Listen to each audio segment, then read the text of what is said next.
Hi అండి, నమస్తే అందరికీ. ఏంటి మ్యాంగోస్ పర్చేజ్ చేస్తూ ఉన్నాను అనుకుంటున్నారా? యాక్చువల్గా ఈరోజు మా నాన్న చనిపోయి ఈ రోజుకి 11 ఇయర్స్ అయిపోయిందండి. సో ఎవ్రీ ఇయర్ ఏదొక్కటి చేస్తామన్నమాట. అంటే మా దగ్గర అమౌంట్ ఉన్న దాన్ని బట్టి నేను ప్లాన్ చేసుకుంటా. సో ఇయర్ ఏం చేయాల, మార్నింగ్ నుంచి ఉన్నాం అట్లా అనేవాళ్ళు వాళ్ళందరూ వచ్చారు. ఏదో ఉన్నామంటే ఉన్నాం, కానీ నాకు లోపలైతే ఒక బాధ ఉంది. ఏం చేయలేకపోతున్నానే, ఇప్పుడు ఏదో ఒకటి చేస్తా కదా మా నాన్న కోసము అని.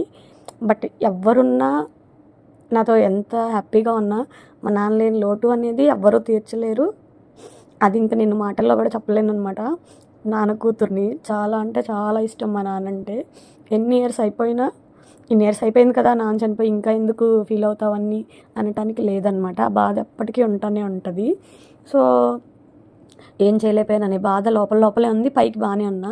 లేదు అని చెప్పి నా హస్బెండ్కి ఇలా మెసేజ్ చేశాను, నాకు ఇట్లా బాధగా ఉంది, ఏమన్నా చేద్దామంటే అవునా సరేనని చెప్పి వెంటనే ఆఫీస్ నుంచి వచ్చి ఇంకా మేము ఓల్డ్ ఏజ్ హోమ్కి వెళ్ళి ఇలా పెడదాం అనుకుంటున్నాము స్నాక్స్ ఏమన్నా అంటే, వాళ్ళు లేదమ్మా ఇప్పుడు లంచ్ టైం కదా, అదే సారీ డిన్నర్ టైం కదా, మీరు ఏమన్నా ఫ్రూట్స్ అట్లా తిండి, వాళ్ళు రేపు మార్నింగ్ తింటారు అని చెప్పారు. సో ఇంకా వెంటనే నేను మా అన్నయ్య నా హస్బెండ్ వెళ్ళిపోయి ఫ్రూట్స్ అవి పర్చేస్ చేసి తీసుకొచ్చి ఇచ్చామన్నమాట.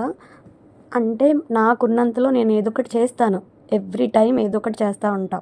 అంటే ఫర్ సపోజ్ నా దగ్గర ఒక 1000 ఉంటే ఒక 100 రూపీస్ నేను ఏదో ఒకటి హెల్ప్ చేస్తాను అనమాట. ఈ హెల్పింగ్ నేచర్ అంతా మా నాన్న నుంచి నాకు వచ్చిందండి. అంటే ఈవెన్ మేము ఏమన్నా టిఫిన్ చేస్తూనే ఎవరైనా అడుక్కునే వాళ్ళు వస్తే, అవునా ఏం తింటావమ్మా అని చెప్పి ఏదో ఒక కనీసం ఇడ్లీ అన్నా ఇప్పించేవాళ్ళు. అంటే చిన్నప్పటి నుంచి అవన్నీ చూసాం కాబట్టి ఆటోమేటిక్గా హెల్పింగ్ నేచర్ వస్తుంది. అండ్ నేను ఇప్పటికీ నన్ను ఇలా నేను ఏమన్నా చేస్తా అన్న సపోర్ట్ చేసే నా భర్త దొరకటం నాకు చాలా అదృష్టం అనమాట. ఆ విషయంలో నేను చాలా అదృష్టవంతురాలిని. అండ్ అన్ని మ్యాంగోస్ అంతా పంచేసాం 3 ఫ్లోర్స్కి తిరిగి. ఇది వచ్చేసి పిడుగురాళ్ళలో అనమాట, ఓల్డ్ ఏజ్ హోమ్. మేము ఎప్పుడు వెళ్ళేది వేరేదనమాట, అది కిడ్స్ అంతా ఉంటారు. ఇది ఓన్లీ కొంచెం పెద్దవాళ్ళు ముసలి వాళ్ళు మాత్రమే ఉంటారనమాట.